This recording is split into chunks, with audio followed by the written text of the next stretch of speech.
Good evening. I'm Ken Tucker from Entertainment Weekly, sitting in tonight for Charlie Rose. Joining me now is KIEFER Sutherland. As Jack Bauer on Fox's 24, he has thwarted terrorists and uncovered a conspiracy that implicates the President of the United States. Here's a look at him in action. You ready? Yeah. I'll take out the guard. Let's go.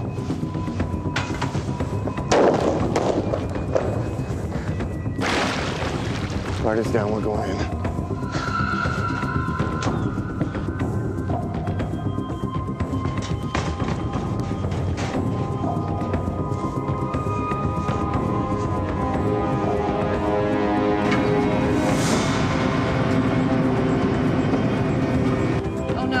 The sub's missile hatch has just opened.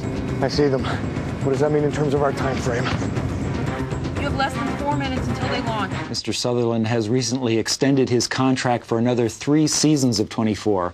I'm very pleased to welcome him back to this table that he knows so well. Well, thank you very much for having me. It's great to be here. Great to have you.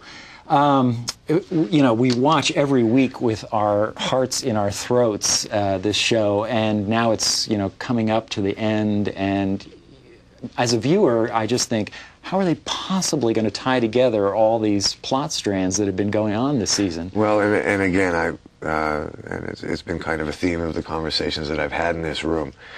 We end up just talking about the writers. They do such a fantastic job. Well, I'm actually here in New York to do this thing for the Fox called the Upfronts, which is where they as a network present kind of their new material to the advertisers, and then they kind of show the material that is working well for the network, and you kind of meet everybody. And every year I go out and I'll say a few words. And the beginning of my speech for this year is really, we never thought we were going to be here this long. We didn't. I remember when we started the first year, when we got picked up, the writers had basically worked out an arc for 13 episodes, and they didn't know how they were going to finish the next 11. And then we started season 2, and we didn't know if if an audience was gonna stick with us, and by the fact that this one individual can have a series of terrible days. And what they've done over the course of this 5 years has been just remarkable to me. So you're no longer in a situation where you're halfway through the season and you're looking around and you're not quite sure, and the writers aren't quite sure how things are going to wrap up. Generally, around halfway through the season, we are. Yeah. You know, they have a general idea of where they want the story to go. They have had that every year. Right. We've never hit it. Yeah. You know, one of the interesting things about doing television is it's a fantastic kind of medium between film and theater. You're using all of the technology that film makes available to you, and yet you are interacting with an audience. We are shooting while an audience is watching the show, and so on some level you get a sense of what storylines are working, what people are gravitating to in those storylines, and the writers feed those. And I'm not to say that, you know, the internet chat is dictating what we'll do, but it certainly has an effect on some level.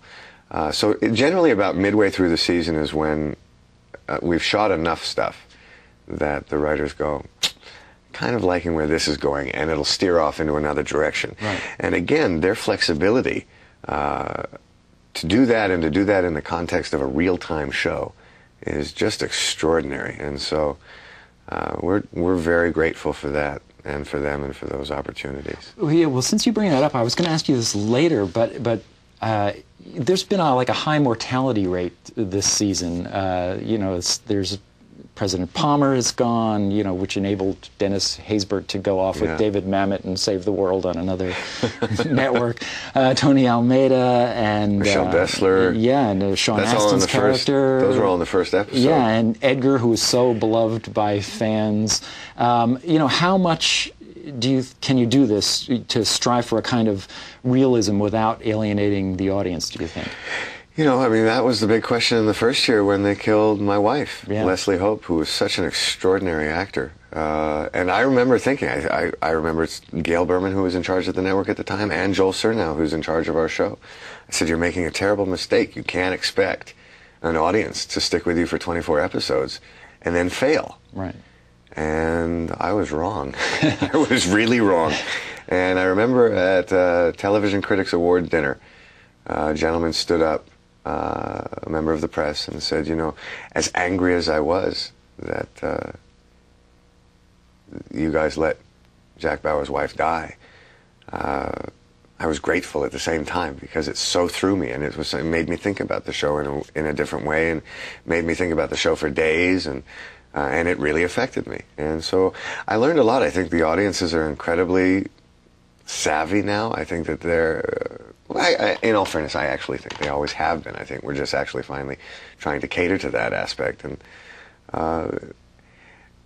I think people like a jolt. This is, you know, this is the roller coaster ride. This is not, if you go to Disneyland, this is not, you know, It's a Nice World After All, or whatever that kind of nice little boat ride is. This Right. is the Matterhorn.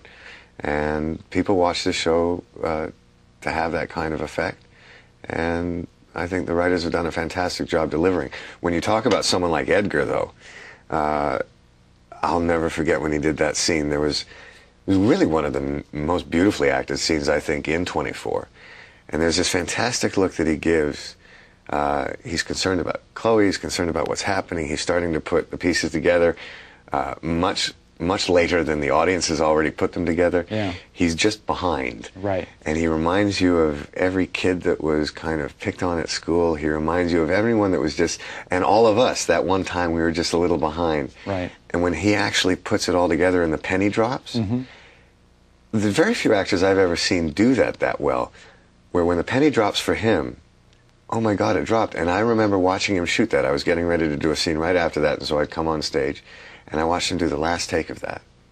And I looked at John Cassar and I went, we're dead. We're in a lot of trouble. He just broke my heart. And if he broke my heart, what he's going to do to an audience out there is going to be extraordinary.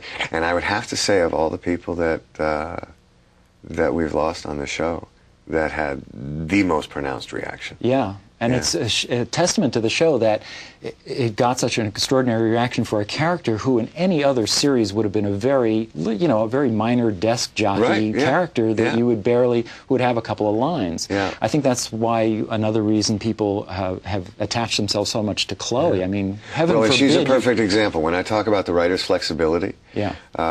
What is extraordinary is, you know, I think they've, you know, Joel Surnow really kind of has to get a lot of credit for that, and we have phenomenal casting people. But the actors that they've managed to bring on the show, some of them known, some of them not known, have all been extraordinary. And they'll wait to see what someone's going to do. When Mary Lynn came on the show, that was not a developed part at all. And the same with Edgar. But those actors embraced those characters, and they started to do some interesting stuff with it. Mary Lynn specifically, you know, I'm in the middle of this kind of very intense moment. She's doing this kind of half-comedy thing over on the side. I was like, well, what's that about? Yeah.